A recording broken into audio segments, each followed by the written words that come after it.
요즘 50대면 정말 한창 일할 나이입니다. 또 퇴직하시는 분들도 많아지고 있죠.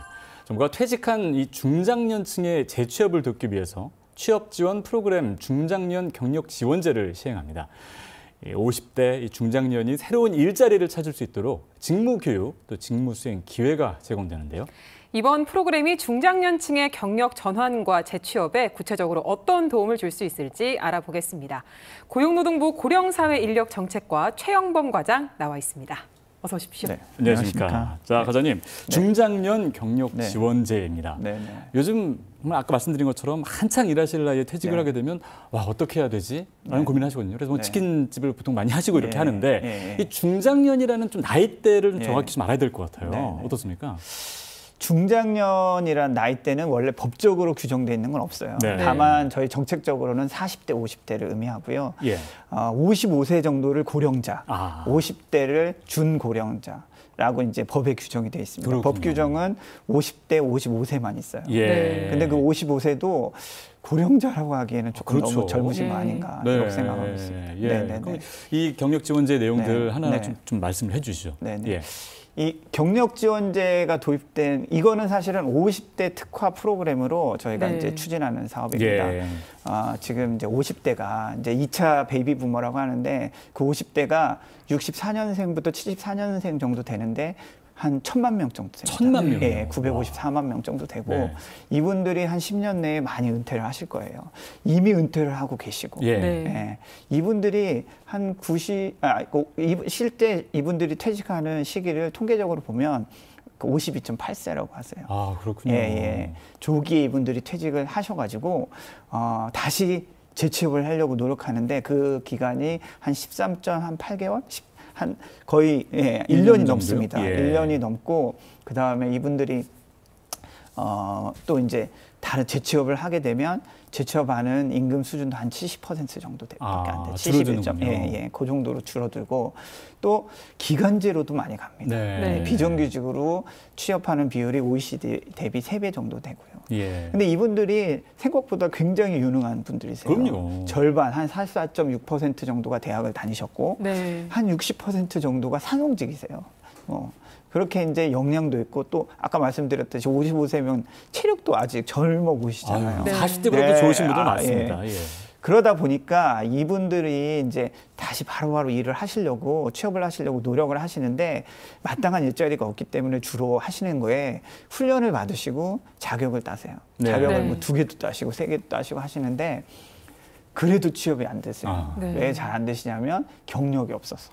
특히 이제 고령자분들은 산업 안전 문제가 있기 때문에 기업들이 이렇게 바로 경력 없는 분들 쓰기 어려우십니다. 그래서 이렇게 막 재취업이 굉장히 그 열망이 있으신 이분들한테 취업의 기회를 좀 맞춤형으로 드리기 위해서 이제 기업에 가서 경력을 쌓아서 그 기업에 취업을 하든가 아니면 다른 기업에도 취업을 시키도록 하고자 하는 그런 취지의 제도입니다. 기업과 중장년층이 합쳐서 같이 경력을 쌓을 수 있도록 도와주는 사업이다. 이렇게 보면 될 것 같은데 그러면 중장년층과 기업 각각에는 또 어떤 지원들이 좀 되는 건지 그것도 궁금합니다. 일단 중장년 분들에게는 저희가 중장년 네일센터라는 데가 있습니다. 거기에 6개 네일센터에서 일단 교육을 좀 시켜드립니다. 중장년 분들, 기업들이 중장년 분들을 그 채용하시는데 어려움을 느끼는 것 중에 어려움보다는 두려움을 느끼시는 것이 우리 회사랑 이분이 맞을까?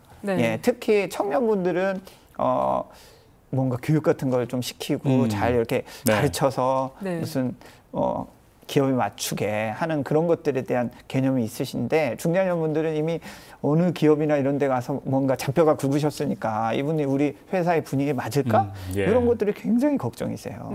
그래서 주로 처음에 하는 것은 그 중장년분들에 대한 생애 설계 교육, 그다음에 의사소통, 그다음에 기업 적응 교육 이런 것들, 그다음에 최근에 있는 디지털 기술 이런 것들을 좀 가르쳐 드리고요.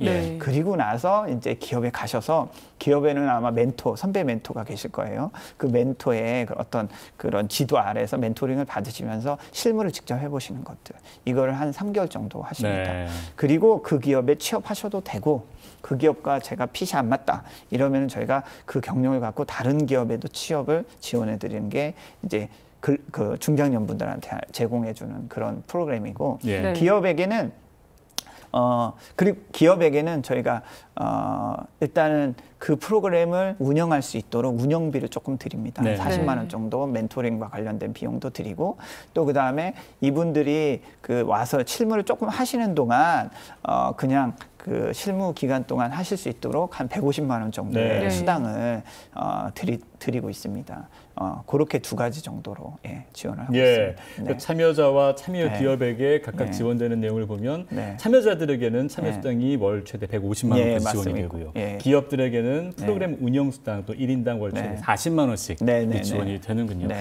아무래도 중장년분들 입장에서 같은 업종에서 일을 하는 거라면 뭐 이직이니까 이런 게 필요 없겠죠. 그런데 새로운 자격증을 따서 새로운 업종에서 취업을 하다 보니까 이런 부분들은 굉장히 중요한 부분인 것 같습니다. 그럼 이분들의 사실 목표는 정말 이제 다시 제2의 인생을 할 수 있는 그런 직장에 들어가는 건데 지금 말씀해 주신 이 과정을 통해서 이제 연계가 되지 않겠습니까? 이 연계 과정에서도 정부가 도움을 준다고요. 네네. 이 연계와 관련돼서는 첫째로는 저희가 이제 협회를 통해서 중요한 건 일자리거든요. 일자리입니다. 일자리.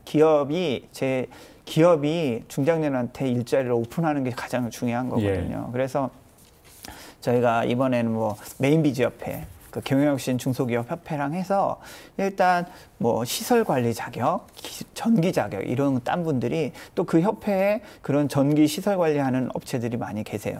그런 대표님들을 모아서 같이 그 일경 기회를 제공하고 가능하면 그 기업에 취업할 수 있도록 그렇게 같이 교육도 시키고 하는 프로그램도 같이 하고요.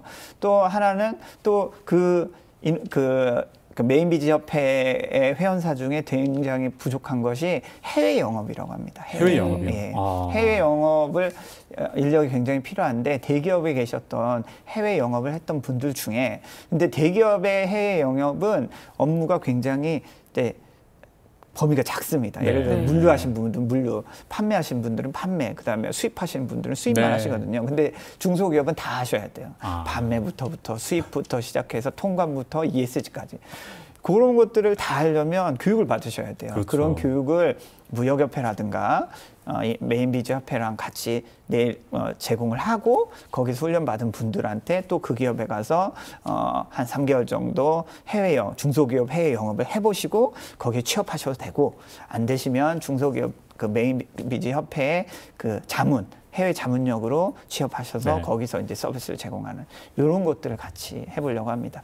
그거 외에도 저희가 뭐 고용센터나 네일센터에서 취업 알선도 하고 이분들이 기업에 취업을 하게 되면 1년에 760만 원 정도의 고용촉진 장려금도 제공할 예정입니다. 일자리에 대한 홍보가 지속해서 이루어져야 된다 이렇게 말씀을 해주셨는데 이 중장년 경력 지원자 같은 경우는 50대 이상을 대상으로 이제 지원이 되는 프로그램이고 그 외에도 40대부터 60대 이상까지를 연령대별로 지원하는 프로그램도 있다고 알고 있거든요. 생애 주기별로 그렇죠. 정부가 40대부터 우리 이제 정책 대상인데 40대, 50대, 60대 되게 높습니다. 그러다 보니까 그 대상별로 맞춤형 프로그램이 좀 필요하다고 생각을 했고요. 일단 40대에는 이미 일을 열심히 하고 계시고 취업도 잘 되시고 그렇기 때문에 정부가 많이 개입할 필요는 없지만 52.8세에 조기 퇴직하시기 때문에 40대부터 뭔가 준비하시긴 하셔야 돼요. 그래서 내 일이 계속 가게 될지, 내 일이 계속 적성에 맞을지, 내 일에서 내가 굉장한 퍼포먼스를 내고 있는지를 파악하실 수 있어야 돼요. 그래서 저희가 40대부터 생애 설계 서비스를 저희가 제공하려고 합니다.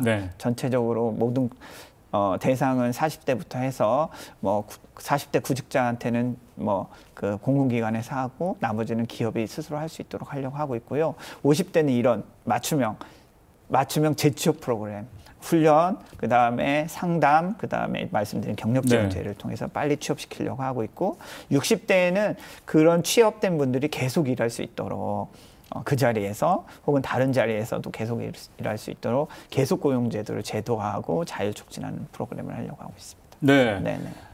오늘 소프트웨어 테스터 직업에 대해서 오픈을 해주셨는데 사실 오늘 이 방송을 보신 분들과 보시지 않은 분들은 큰 차이가 있을 것 같아요. 정말 오늘 이 방송은 40대 분들부터 다 보셔야 되는 그런 방송 같은데 지금 중장년 경력 취업제도 이 지원이 한 6개 시군구에서 지금 되고 있는데 앞으로 더 확대하실 계획은 있으신가요? 일단 시범으로 소규모로 하고 있지만 이 성과를 보고 내년에는 전국 단위로 확대를 하고 특히 지자체하고도 같이 협력을 해서 지자체가 일자리를 찾고 저희가 지원을 한다거나 아니면 우리 지원금과 지자체 지원금을 같이 들여서 조금 더 고숙련 프로그램으로 제공을 한다거나 이런 것들을 같이 검토하고 있습니다.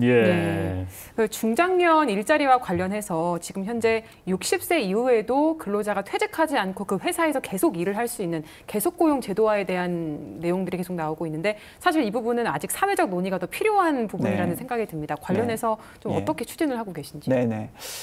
말씀하신 대로 이제 초고령 사회도 왔고 60대 이상이 20%입니다. 50대 이상이 절반인 우리나라가 됐기 때문에 이제 60세 이상에도 일을 하셔야 되는데 굉장히 노사의 이견이 있습니다. 그러니까 이게 옛날에 55세에서 60까지 정년을 연장했던 그때는 여러 가지 부작용들이 있었습니다. 일부 그래서 이번에는 사실은 그때 부작용들을 없애기 위해서 일단 다양한 어떤 논의들이 좀 필요한 거고요. 그래서 일률적 전년 연장은 사실은 정년을 계속 연장하는 것들은 그 청년의 일자리 문제와 조금 상충될 가능성이 있습니다. 연관이 있죠. 다 그런 건 아니고요. 대기업 특히 일부 공공기관과 대기업 전체 일자리 한 20% 정도 되는데 이 일자리들은 저희도 가고 싶어하고 청년들도 가고 싶어하고 모두가 가고 싶어하는 일자리이기 때문에 모든 연구 결과에서 대다수의 연구 결과에서 청년 일자리에 부정적이라고 하고 있습니다. 그러니까 청년의 일자리와도 합치되고 상생할 수 있고 미래 세대의 일자리에 도움이 될 수 있는 방향으로 65세까지 연금을 탈 때까지 계속 일할 수 있는 그런 방법을 노와 사가 좀 경사노를 통해서 사회적 합의를 통해서 좀 합의를 하고 그걸 정부가 입법화하는 것이 가장 바람직한 것이 아닌가 이렇게 생각하고 있습니다. 그러니까 말씀하신 대로 어느 직장에서든지 일을 할 수 있는 그런 사회, 그러니까 지속적으로 내가 일하고 싶을 때 일할 수 있는 그런 사회가 참 건강한 사회 아닌가라는 생각이 들거든요. 중장년층 분들이 그런 사회에서 생활하실 수 있도록 어떤 계획을 가지고 계신가요? 말씀드렸듯이 이미 앞서 다 말씀드렸지만 40대부터 사실은 우리나라는 사실 이전직이 고용보호제도가 되게 우리나라는 잘 돼 있는 나라임에도 불구하고 해고에 있는 보호가 높은 나라임에도 불구하고 굉장히 일찍 퇴직하세요. 이전직도 많으시고 그런 이유는 한 직장에서 계속 일하기 어려운 구조라는 뜻이거든요.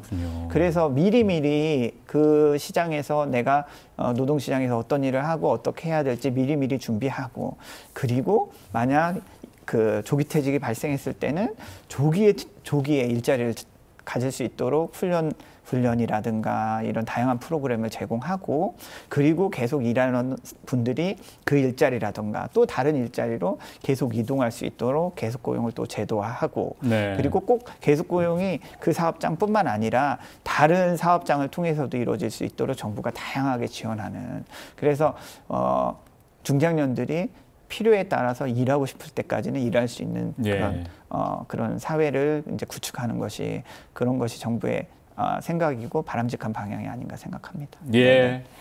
지금까지 고용노동부 고령사회인력정책과 최영범 과장과 함께 자세한 이야기 나눴습니다. 오늘 고맙습니다. 네, 감사합니다.